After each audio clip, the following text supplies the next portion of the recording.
Hello दोस्तों, silent कॉन्क्यूबाइन के 14th episode में तुम्हारा स्वागत है। तो चलो शुरू करते हैं। प्रिंसेस डायरू सबके सामने शेन्यू की असलियत का पर्दाफाश कर चुकी है। शेन्यू जमीन पर सिर झुकाए बैठा था, तभी प्रिंस उसके करीब आता है। तमाशा देखने के बाद अब आ रहे हो प्रिंस? वो कहता है, तो तुम इसलिए पोजीशन को और मुझे अपनाने से मना कर रहे थे, इसलिए तुम इस पैलेस को छोड़कर जाने की बात कर रहे थे। बताओ, क्या इस सब की यही वजह है? अपने चेहरे को हाथों से ढककर शेन्यू ये सोचने लगता है कि अब हिज हाइनेस मुझे जान से मार देंगे। फिर वो अपना हाथ गंदा नहीं करना चाहते तो वो सर्वेंट्स को आदेश देंगे कि वो मुझे मरने तक मारे। तभी प्रिंस उसका हाथ चेहरे से हटाते हुए कहता है, डायरू, तुम्हारी सच्चाई जान गई थी तो उसी ने तुम्हें ये सब करने के लिए मजबूर किया है ना? तुमने मुझे पहले क्यों नहीं बताया? शेन्यू सोचता है, क्या मैं ऐसी बात बताने की हिम्मत कैसे कर सकता हूँ? तभी प्रिंस कहता है, तुम मुझ पर भरोसा नहीं करते, इसलिए तुम्हें लगा कि मैं तुम्हारा विश्वास नहीं करूंगा और तुम्हें मेरे प्यार पर भी विश्वास नहीं है। तुमने ये नहीं सोचा कि मैं तुम्हारा साथ दूंगा। तुम्हें लगा कि तुम जब ऐसे कपड़े पहनते हो, लड़कियों की तरह दिखते हो, तभी मुझे पसंद आते हो। हमने कई रातें एक साथ गुजारी हैं। क्या तुम मुझे इतना अंधा और बेवकूफ समझते हो जो मुझे पता नहीं होगा? शेन्यू प्रिंस की बातें सुनकर बहुत हैरान था। प्रिंस शेन्यू को अपना कोट उतारकर पहना देता है और कहता है, तुम अभी अभी तो ठीक हुए थे और फिर से खुद को चोट पहुंचा दी और ठंडे भी पड़ गए हो। डायरू की चालें काम नहीं कर रही थी। वो कहती है, योर हाइनेस, वो एक आदमी है और ऊपर से साथ ही एक स्लेव भी है। आप उसे पनिश नहीं करोगे? उसने अब तक आपको धोखे में रखा था। प्रिंस कहता है, धोखा? किस तरह का धोखा? अगर तुम बीच में नहीं पड़ती तो मुझे पता ही नहीं चलता कि शेन्यू मुझे रिजेक्ट क्यों कर रहा है। डायरो कुछ बोलने की कोशिश करती है पर प्रिंस उसे चुप करवा देता है और कहता है, क्या तुम्हें सच में लगता है कि मैं तुम्हें पनिश नहीं कर सकता?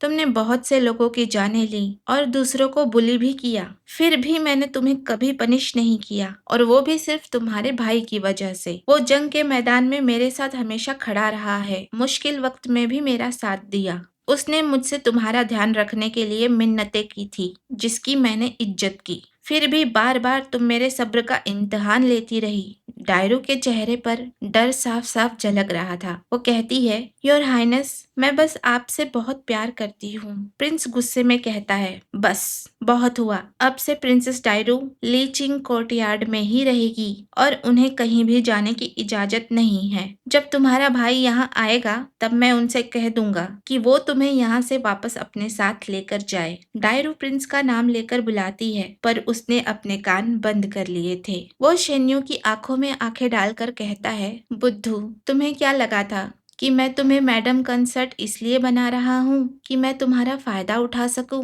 ये किंग तुम्हें इसलिए पसंद करता है क्योंकि तुम जो हो वो हो। शेन्यू उंगली से प्रिंस के हाथ पर लिखकर पूछता है कि प्रिंस उसे किसी भी बात के लिए ब्लेम तो नहीं करेंगे? प्रिंस कहता है, हाँ, मैं ब्लेम करूंगा। तुम सब कुछ अपने दिल के अंदर कैद रखते हो और फिर मुझसे दूर भागना चाहते हो। क्या तुम अपने हस्बैंड पर इतना सा भी भरोसा नहीं कर सकते? शेन्यू प्रिंस से माफी मांगता है। प्रिंस फिर कहता है, तो क्या तुम अब भी मुझे एक्सेप्ट करने से मना करोगे और अपने कंसर्ट के टाइटल को इनकार करोगे और तुम्हें शेन हाउस वापस जाकर वहाँ स्लेव बनकर रहना है? शेन्यू इतनी क्यूट सी आंखें बनाए हुए सिर हिलाकर ना कहता है। फिर प्रिंस कहता है, जब तुमने अपना मन बदल लिया है तो मैं तुम्हें माफ करता हूँ। अब बताओ, ये सब परेशानियां खड़ी करने के बाद तुम इसकी भरपाई कैसे करने वाले हो? शेन्यू सोचता है, ना मेरे पास पैसे हैं, ना ही पावर और ना ही स्टेटस, और हिज हाइनेस को ये सब तो चाहिए भी नहीं। मैं बस एक ही चीज कर सकता हूँ। वो ये सोचते हुए ब्लश करने लगता है। प्रिंस कहता है, तुम्हारे मन में जो भी है वही ठीक है, इससे अच्छा और कुछ हो भी नहीं सकता। तो यही डिसाइडेड है, जल्द ही हम वापस जाएंगे और मैं तुम्हारा ख्याल रखूंगा। तभी वहाँ एक सर्वेंट आकर कहता है,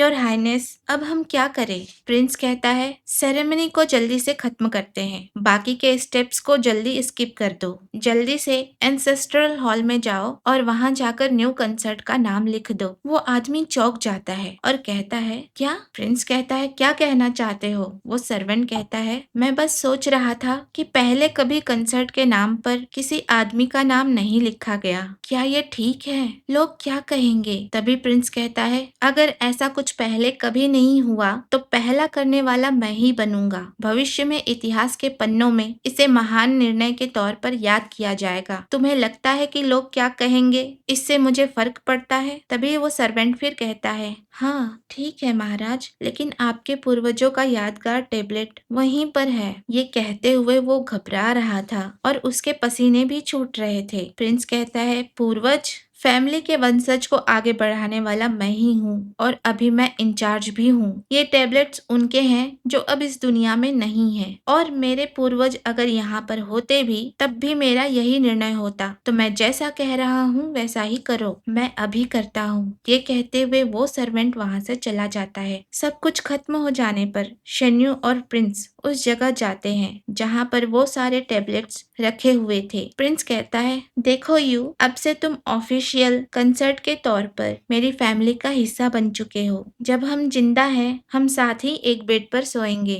और जब हम मरेंगे तब भी हमें एक ही कब्र में दफनाया जाएगा। इस बारे में तुम क्या सोचते हो? शेन्यू सोचता है, एक साथ जीना और एक साथ मरना, शेन्यू के लिए इससे ज्यादा अच्छा और क्या हो सकता है। वो प्रिंस के और करीब चले जाता है। कमरे में शेन्यू बेड पर लेटा हुआ है और प्रिंस उसके पास ही बैठा है। डॉक्टर शीशी कमरे के अंदर आते हुए कहता है, अब क्या हुआ?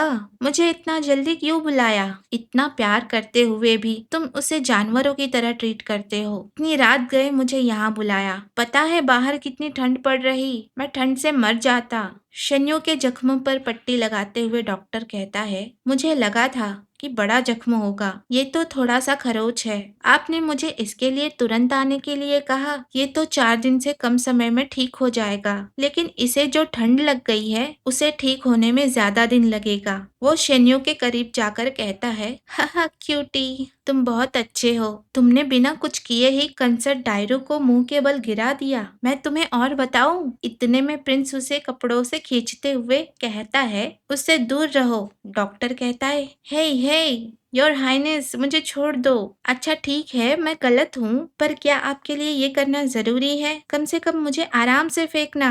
फिर वो दोनों बाहर खड़े होकर कुछ बातें करते हैं। प्रिंस शेन्यू से अंदर कमरे में आकर कहता है, फिजिशियन ने कहा कि तुम्हें ठंड लग गई है, तो हमें तुम्हें गर्म रखना होगा। वहाँ पर एक पैलेस है जो काफी गर्म रहता है। मुझे वहाँ की गर्म जगह पसंद नहीं है, इसलिए मैं कभी वहाँ गया नहीं, लेकिन वो जगह तुम्हारे लिए अच्छी रहेगी। तो दोस्तों, आज की कहानी बस यहीं तक। कहानी अच्छी लगे तो लाइक करना और नए हो तो सब्सक्राइब करो। मिलते हैं अगले वीडियो में, तब तक के लिए बाय बाय।